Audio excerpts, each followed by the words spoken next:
नमस्कार, जौहर झारखंड में आपका स्वागत। मैं राहुल ओझा आपके साथ। रांची से बड़ी खबर, जहां बीजेपी महिला मोर्चा का घेराव कार्यक्रम है। जयपाल स्टेडियम से यह कार्यक्रम शुरू किया गया। एसएसपी कार्यालय का भी घेराव किया गया है।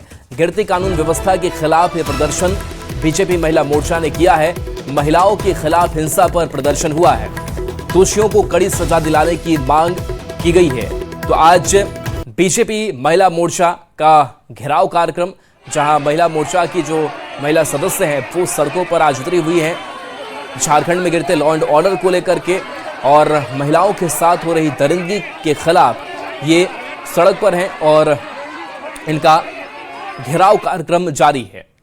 ये तस्वीरें जयपाल सिंह स्टेडियम से शुरू किया गया।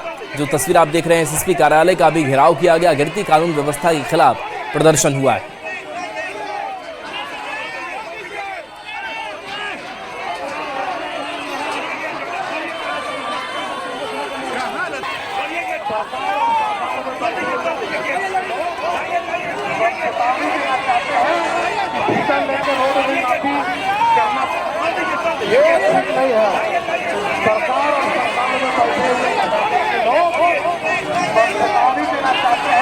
तो ये तस्वीर आपको दिखा रहे हैं रांची से, जहां जयपाल स्टेडियम से ये कार्यक्रम शुरू किया गया। बीजेपी महिला मोर्चा का घेराव कार्यक्रम की तस्वीर आप देख रहे हैं। जयपाल स्टेडियम से ये मार्च शुरू हुआ। एसपी कार्यालय का भी घेराव किया गया। गिरती कानून व्यवस्था के खिलाफ प्रदर्शन किया गया है। इसके साथ साथ महिलाओं पर हो रहे अत्याचार, दुष्कर्म जैसी घटनाओं। बीजेपी महिला मोर्चा रांची महानगर की ओर से आज एसएसपी घेराव कार्यक्रम का आयोजन किया गया है और जयपाल सिंह स्टेडियम से देख सकते हैं कि बड़ी संख्या में बीजेपी महिला मोर्चा कार्यकर्ता जो है समाहरणालय गेट पर पहुंचे हैं। हालांकि समाहरणालय गेट को बंद कर दिया गया है और यहाँ पर जबरन जो कार्यकर्ता जो है समाहरणालय गेट को खोलने की कोशिश कर रहे हैं। बार बार गेट को धकेला जा रहा है और आप देख सकते हैं कि यहाँ पर गेट को जबरन खुलवाने की कोशिश हो रही है। महिला का जो उत्पीड़न की पराकाष्ठा है ना झारखंड सरकार में, और ये सोई हुई जो सरकार है और सरकार के प्रशासन है, उसको आज हिलाने का काम कर रहे हैं। महिला केवल ना चूड़ी नहीं रहेगी, अब तलवार लेके इस गेट को तोड़ेगी और अपराधियों को प्रशासन के सामने, प्रशासन की पूरी टीम जो सुरक्षा के माई बाप बनते हैं, उन्हें दिखाने का काम करेगी। तो टारगेट कर रहे हैं। अरे भाई अभी बताइए कौन कर रहा है? यही नाम फारूक अब्दुल रहमान, यही क्यों आ रहा है? आखिर मुस्लिम क्यों भाई क्यों? हर लोग आतंकवादी नहीं है, लेकिन सब आतंकवादी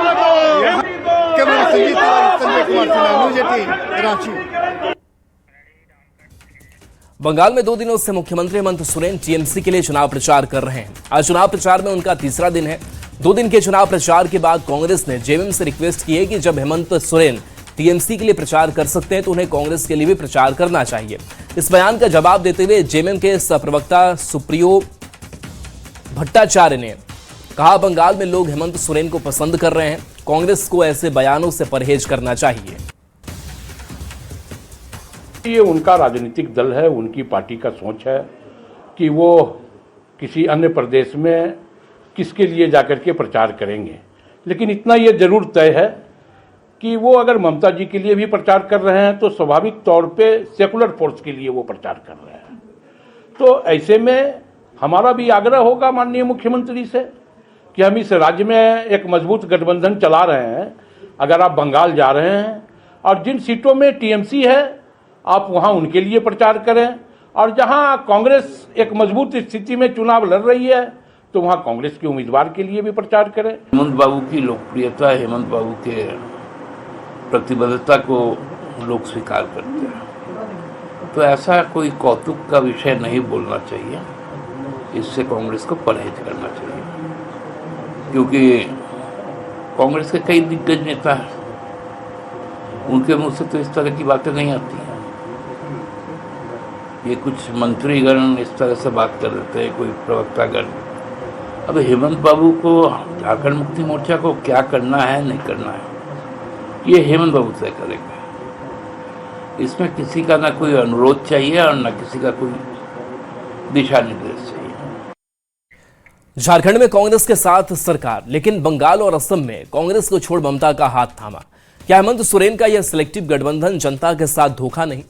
ये सवाल इसलिए क्योंकि बिहार में मिले अपमान के बाद हेमंत सोरेन एकला चलो की राह पर दिख रहे हैं। पहले असम में अकेले चुनाव लड़ा और अब बंगाल में टीएमसी का समर्थन कर रहे हैं। ऐसे में सियासी पारा हाई हो गया है।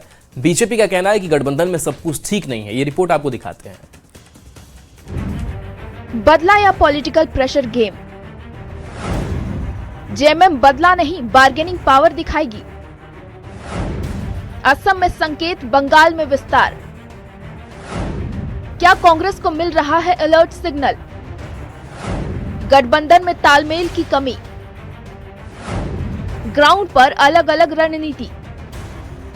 बिहार में अपमान, फिर असम और अब बंगाल। क्या कांग्रेस से जेएमएम बदला लेगी?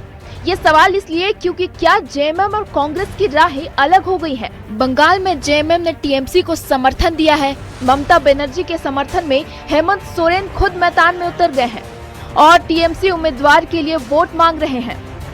हेमंत सोरेन के बंगाल दौरे पर झारखंड में सियासी पारा हाई हो गया है। बीजेपी ने कांग्रेस जेएमएम गठबंधन पर सवाल उठाए हैं। झारखंड मुक्ति मोर्चा मानती है कि मुख्यमंत्री जी आदिवासियों के सबसे बड़े नेता हैं पूरे देश के। हम इससे इत्तेफाक नहीं रखते, लेकिन अब तो कांग्रेस भी इत्तेफाक नहीं रखती। इसीलिए इनको पश्चिम बंगाल, बिहार और असम से बैरंग लौटा दिया। एक भी सीट नहीं दी, जबकि वहाँ आदिवासी बहुल बहुत इलाके थे। अब मुख्यमंत्री जी झारखंड में गलबहियाँ करते हैं कांग्रेस के साथ। वहाँ पे उनके कैबिनेट के कलीग्स हैं कांग्रेस के, और जाकर पश्चिम बंगाल में कहते हैं कि ममता बनर्जी जी का कोई ऑल्टरनेटिव है और बाकी सभी दल जो है वो विकास विरोधी हैं। यानी कांग्रेस को भी विकास विरोधी बता रहा है। तो ये कैसी राजनीति मुख्यमंत्री जी? बीजेपी के आरोपों पर जेएमएम ने पलटवार करते हुए कहा, बीजेपी को रोकने के लिए टीएमसी के पक्ष में प्रचार हो रहा है। वहीं कांग्रेस का भी कहना है कि उनका मकसद सिर्फ बंगाल में बीजेपी को हराना है।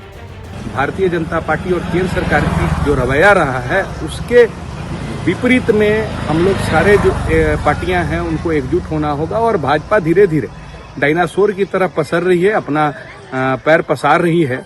उसके में माननीय मुख्यमंत्री पश्चिम बंगाल की ममता बनर्जी जी का साथ देने का जो निर्णय है मुख्यमंत्री जी का, वो रहेगा। और हम लोग वहाँ पश्चिम बंगाल में जो है ममता बनर्जी जी और टीएमसी को अपना सहयोग देंगे। हमें लगता है कि वो अपनी पार्टी देखे, भारतीय जनता पार्टी नकारे हुए व्यक्तियों को लेकर के संगठन खड़ा करने वाली भाजपा हमारे ऊपर प्रश्न खड़ा ना करे। हम पूरी तरह से इस राज्य में मजबूत हैं। हमारा महागठबंधन भी इस राज्य में पूरी तरह से मजबूत है और हमारा गठबंधन इस राज्य के लिए है और हम इस राज्य में पूरी मजबूती के साथ गठबंधन चला रहे हैं। झारखंड में गठबंधन के बावजूद बंगाल में जेएमएम ने न केवल कांग्रेस के खिलाफ स्टैंड लिया, ऐसे में कयास लगाया जा रहा है कि जेएमएम बिहार का बदला कांग्रेस से असम और बंगाल में ले रही है। अब सवाल उठता है कि क्या कांग्रेस अब क्षेत्रीय दलों के सामने अपनी जमीन खो चुकी है? क्या जेएमएम खुद को किंग मेकर साबित करने के लिए कांग्रेस की बलि चढ़ा रही है? न्यूज़ 18 के लिए रांची से गौरव झा के साथ ब्यूरो रिपोर्ट। झारखंड में कांग्रेस और जेएमएम के बीच गठबंधन पर प्रदेश बीजेपी के उपाध्यक्ष ने तीखा हमला बोला है और पैसे के लेन देन का आरोप लगाया है। बीजेपी ने कहा कि झारखंड में उनके गठबंधन में दरार और गांठ आ रही है क्योंकि इन दिनों कांग्रेस के प्रभारी के राजू का थैला पैसे से नहीं भरा जा रहा है। बीजेपी के आरोप पर कांग्रेस ने पलटवार करते हुए कहा कि हमारे बीच दिलों का संबंध है, हम बीजेपी की तरह गठबंधन नहीं करते हैं। कांग्रेस को, जेएमएम को कांग्रेस सांप नजर आ रहा है और कांग्रेस को जेएमएम जो है वो मेढक नजर आ रहा है। अब सांप और मेढक के बीच में क्या संबंध है, क्यों बिगड़ा है, किस लिए बिगड़ा है, इस पर भी तो हमको लगता है सीबीआई इंक्वायरी का मांग होना चाहिए।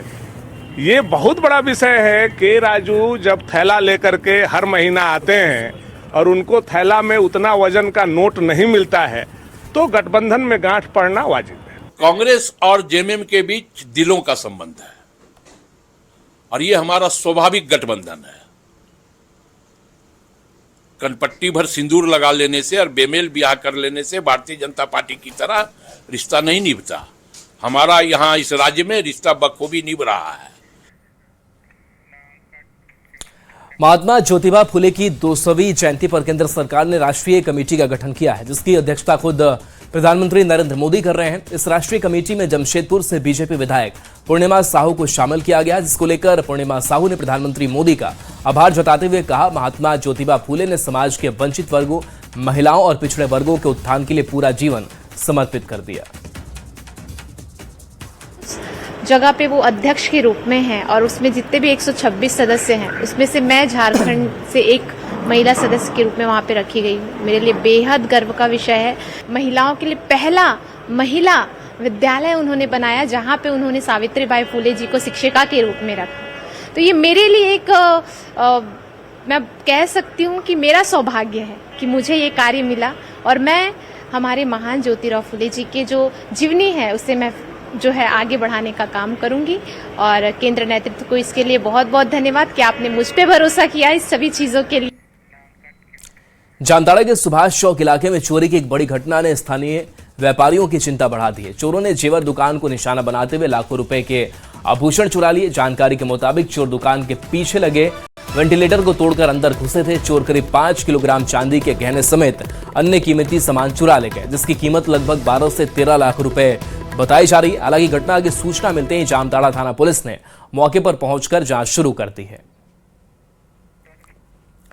तो 5 किलो चांदी के गहने गायब किए गए हैं। जामताड़ा से खबर बता रहे हैं, जहां बड़ी घटना को अंजाम दिया है, जिसके बाद से स्थानीय व्यापारियों में अब चिंता है। पुलिस भी तफ्तीश करने में जुटी हुई है। बता दें कि लाखों रुपए के आभूषण यहां से चुरा लिए गए। जानकारी के मुताबिक चोर दुकान के पीछे लगे वेंटिलेटर को तोड़कर अंदर घुसे थे। चोर करीब 5 किलोग्राम चांदी के गहने समेत अन्य कीमती सामान चुरा ले गए। दुकान में वेंटिलेटर तोड़ के चोरी किया गया। कैसे पता चला? दुकान खोले तो क्या क्या चोरी हुआ? चांदी का सामान। कितना का हो सकता है? लगभग 5 किलो चांदी है। कीमत कितना होगा? कीमत आज का रेट में हो जाएगा करीब 11 लाख का। इससे पहले भी हुआ था क्या? इससे पहले 15 साल पहले हुआ। साहिबगंज से बड़ी खबर, जहां के 3 पहाड़ स्थित सब्जी मंडी में सोमवार को करीब 3:30 बजे भीषण आग लग गई। घटना के बाद इलाके में अफरा तफरी मच गई।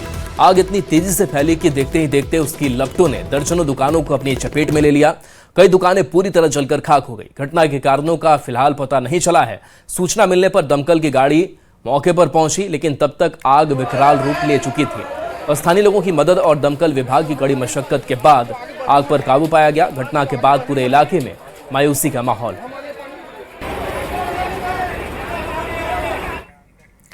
रविवार को बोकारो से एक चौंकाने वाली घटना सामने आई थी, जहां बोकारो थर्मल के डीवीसी पावर प्लांट में एक खाली रैक बेकाबू हो गया।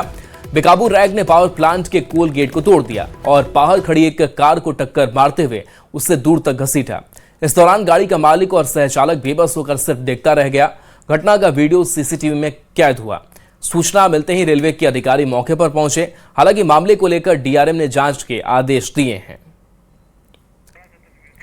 तो एक खाली रैक देखिए किस तरीके से आगे बढ़ता हुआ जा रहा है और सीधे उसकी चपेट में ये गाड़ी आती है और गाड़ी काफी दूर तक घसीटती चली जाती है। हालांकि किसी तरीके से यहां पर चालक और उपचालक दोनों गाड़ी से कूदते हैं, अपनी जान बचाते हैं। अब इस पूरे मामले को लेकर के डीआरएम ने जांच के आदेश दिए हैं। हालांकि ड्राइवर की तरफ से भी कहा जा रहा था कि जो फाटक था वो खुला हुआ था और ऐसे में एक बड़ी लापरवाही हुई, जिसकी वजह से ये स्कॉर्पियो जो है वो चपेट में आ जाती है। चाईबासा में एक बार फिर से हाथियों का झुंड सड़क पर दिखा है। बार बार इस इलाके में हाथियों का झुंड सड़क की ओर लौट रहा है। चाईबासा के नोआमुंडी क्षेत्र में झारखंड ओडिशा सीमा क्षेत्र में हाथियों का एक झुंड सड़क पर आ रहा है, जिसमें हाथियों के बच्चे भी शामिल हैं।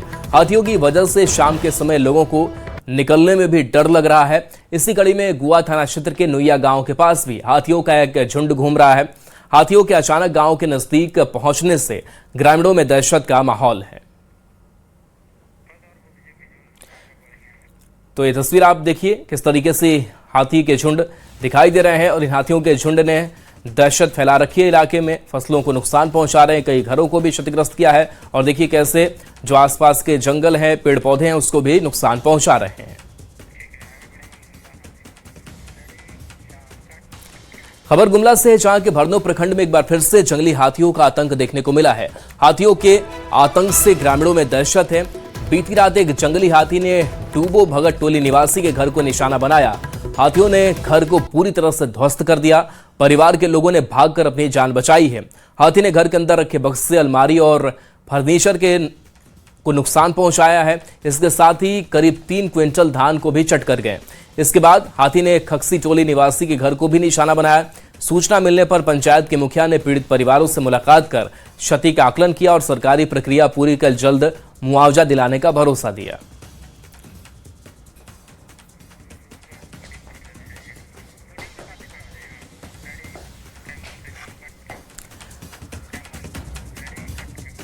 और देखिए, इस भीषण गर्मी में जहां एक और आम लोगों से लेकर बेजुबान जानवर सब परेशान है, तो वहीं दलमा से नन्हे हाथी की एक ऐसी तस्वीर सामने आई है जो लोगों को अपनी ओर आकर्षित कर रही है। दलमा में गर्मी से बचने के लिए वन विभाग ने 5 महीने के हाथी के लिए स्विमिंग पूल बनाया है, जिससे में वो मजे कर रहा है।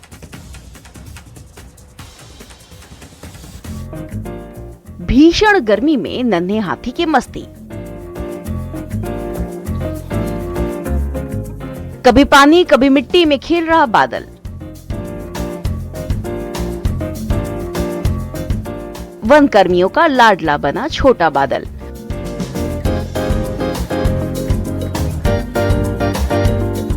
पानी में खेलते इस नन्हे हाथी को देखिए, कैसे यह हाथी पानी के बीचों बीच खेल रहा है और बढ़ती गर्मी से बचने के लिए पानी में डुबकी लगाकर राहत की सांस ले रहा है। ये तस्वीरें हैं जमशेदपुर से सटे दलमा की। दरअसल कुछ महीने पहले चाईबासा के सरांडा जंगल में ब्लास्ट के कारण एक हथिनी की मौत हो गई थी। इस दौरान उनका 2 महीने का बच्चा गड्ढे में गिर गया और हाथियों का झुंड उसे छोड़कर चला गया। गड्ढे में गिरने के कारण बादल को काफी गंभीर चोट आई थी। वन विभाग ने बादल का रेस्क्यू किया और उसे दलमा ले आए, जहां उसकी बच्चों की तरह देखरेख की जा रही है। और अब जैसे ही गर्मी बढ़ी तो छोटे हाथी बादल के लिए उसके बाड़े में कूलर लगाया और छोटा सा स्विमिंग पूल बनाया, जिसमें वो डुबकी लगाकर गर्मी से राहत ले सके। छोटा हाथी चाईबासा से रेस्क्यू किया था, जिसकी देखभाल हम लोग कर रहे थे। अभी वो काफी स्वस्थ हो गया है। दलमा में एक हाथी रजनी के साथ ये छोटा 5 महीने का छोटा हाथी बादल लोगों के बीच आकर्षण का केंद्र बना है। वन विभाग के डीएफओ खुद अपने बच्चों की तरह इस नन्हे हाथी का ख्याल रखते हैं और समय समय पर खुद मॉनिटरिंग करते हैं। गर्मी से बचने के लिए वन विभाग दोनों के खान पान का विशेष ध्यान रखते हैं। भीषण गर्मी में बादल नन्हा हाथी घंटों स्विमिंग पूल में डुबकी लगाते नजर आता है। नहाने के बाद पूरे बाड़े में घूम घूम कर अपने ऊपर मिट्टी से खेलता और दौड़ता नजर आता है, जो सैलानियों को और भी ज्यादा अपनी ओर आकर्षित कर रहा है। अभी हम लोग 3 दफे हम लोग इसमें नहलाते हैं। अभी गर्मी बहुत ज्यादा हो गया है, इसके लिए मैंने Cerelacs, lactogen, ORS, Glucon D ये सब हम लोग पिलाते हैं। आज ये नन्हा हाथी वन विभाग के हर कर्मचारी के बीच लाडला बना हुआ है। बड़ी हाथी रजनी खुद दलमा के जंगलों में घूमकर बड़े तालाब में नहा लेती है, लेकिन नन्हा हाथी बादल अभी बाड़े में रहता है और बड़े तालाब में नहीं जा पाता। इसलिए वन विभाग ने उसके लिए छोटे से स्विमिंग पूल का इंतजाम किया है। आप समझ सकते हैं कि ये खुशनुमा तस्वीर देखकर सैलानी भी काफी खुश नजर आ रहे हैं। न्यूज़ 18 के लिए जमशेदपुर से आशीष कुमार तिवारी। खबर हजारीबाग से, जहां के चौपारण प्रखंड में जीटी रोड के किनारे चल रहे नाले निर्माण के काम में गंभीर लापरवाही सामने आई है।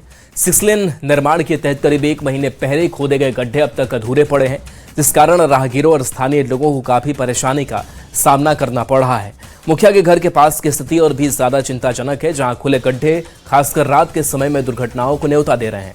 ग्रामीणों ने निर्माण कंपनी पर काम अधूरा छोड़ने का आरोप लगाया है। ऊपर हो गया, नाली छोड़ दिए और नाली का बढ़ रहा, एक जानवर भी गिर गया तो बड़ी मुश्किल से निकाले थे हम लोग। और कभी भी कोई दुर्घटना हो सकता है, गाड़ी गिर सकता है। और एक तो हम लोग दुकानदार आदमी हैं, हम लोग कस्टमर से प्रभावित हो रहे हैं। 1.5 महीना से तो मतलब समझिए कि हम लोग बहुत प्रभावित हो रहे हैं इस नाली के चलते। NHI के द्वारा अपना लापरवाही से नाली बनाता है, आज कोड़ता है 1 महीना के बाद बनाता है। कई दुर्घटना हो चुका है, इसमें जानवर भी गिरा है, एक मोटरसाइकिल भी यहाँ गिरा है भाई, जो हम लोग ग्रामीण के मदद से उठाया है, मोटरसाइकिल को निकलवाया है।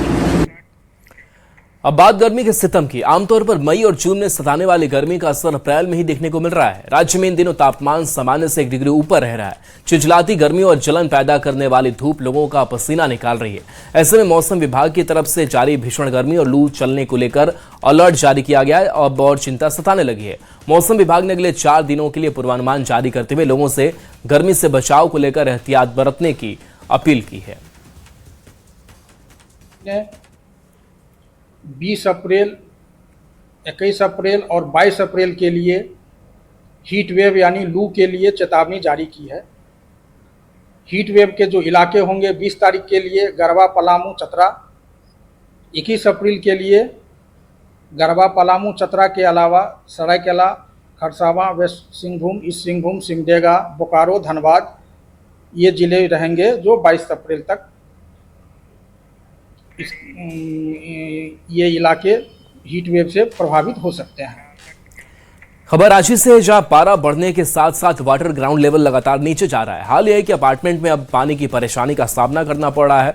रांची के पिस्का मोड़ स्थित संगम धातु सोसाइटी की सरस्वती अपार्टमेंट में वाटर लेवल नीचे जाने से लोगों की मुश्किलें बढ़ गई हैं। पानी नहीं होने के कारण पिछले 3 दिनों से सोसाइटी के लोग पानी खरीद कर गुजारा कर रहे हैं। वार्ड नंबर 31 में स्थित अपार्टमेंट के लोगों ने नगर निगम की कार्यशैली पर भी सवाल उठाए हैं। में पारा जैसे जैसे ऊपर जा रहा है, भूगर्भ जल जो है वो सही नीचे जा रहा है। मतलब कि पारा बढ़ रहा है तो पानी लगातार जो है नीचे जा रहा है। ऐसे में जो अपार्टमेंट है वहाँ किस तरीके से परेशानी बढ़ी है, और देख सकते हैं कि हम राजधानी रांची के पिस्का मोड़ में एक अपार्टमेंट में हैं जहाँ मोटर चेंज किया जा रहा है। पहले से जो मोटर लगा था दरअसल वहां से वाटर लेवल और नीचे चला गया और सोसाइटी के लोगों को करीब तकरीबन 3 दिन से पानी नहीं मिल रहा है। 3 दिन से पानी नहीं आ रहा है। 3 दिन से। तो परेशानी क्या क्या हुई? बहुत ज्यादा परेशानी हो रही है। घर के हर कामों में दिक्कत हो रही है। नहाने को पानी नहीं है, खाना बनाने के लिए भी पानी नहीं है। अगल बगल से लोग ढो रहे हैं पानी। यानी पीने का पानी मंगाना पड़ा होगा? पीने का पानी भी हम लोग जार मंगवा करके फिर खाना बना रहे हैं। देख रहे हैं कि अभी ग्लोबल वार्मिंग बढ़ रहा है, उसकी वजह से रांची का वेदर भी 38 डिग्री पहुंच चुका है, जिसकी वजह से ग्राउंड वाटर लेवल भी बहुत नीचे जा रहा है।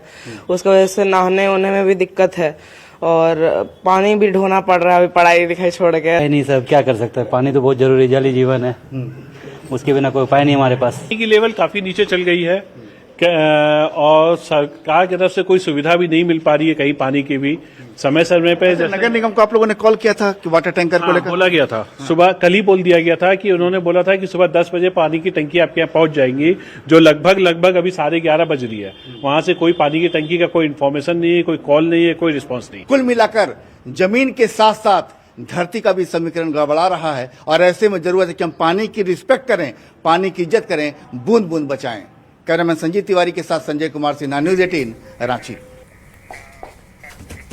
राजधानी रांची के सुकरहोटू के फुटबॉल मैदान में 5 मई से 11 मई तक विशाल शिव महापुराण कथा का आयोजन हो रहा है। इस कार्यक्रम में कथावाचक के तौर पर मशहूर कथावाचक प्रदीप मिश्रा पहुंचने वाले हैं। इस कार्यक्रम को लेकर रांची में विशेष तैयारी है। कार्यक्रम में लाखों की संख्या में भक्तों के पहुंचने का अनुमान है। श्री शिवाला सेवा समिति ने इस कार्यक्रम में पंडाल बनाने का काम आज से शुरू कर दिया है। प्रदीप जी मिश्रा आ रहे हैं, बहुत बड़े कथावाचक हैं यहाँ पे और उनका बहुत बड़ा संख्या में भक्तजन है यहाँ पे, तो उन्हीं के लिए ये आयोजन किया जा रहा है। सुकरहोटू 5 तारीख से 5 मई से 11 मई तक का ये कार्यक्रम होने का है और अभी जो टाइमिंग है वो 1 से 4 बजे तक का कथा का टाइमिंग है। लगभग 2 से 4 लाख पर डे के हिसाब से हम लोग उम्मीद कर रहे हैं कि भक्तजन का आगमन होगा। और चलिए न्यूज 18 पर खबरें आपके लिए लगातार जारी।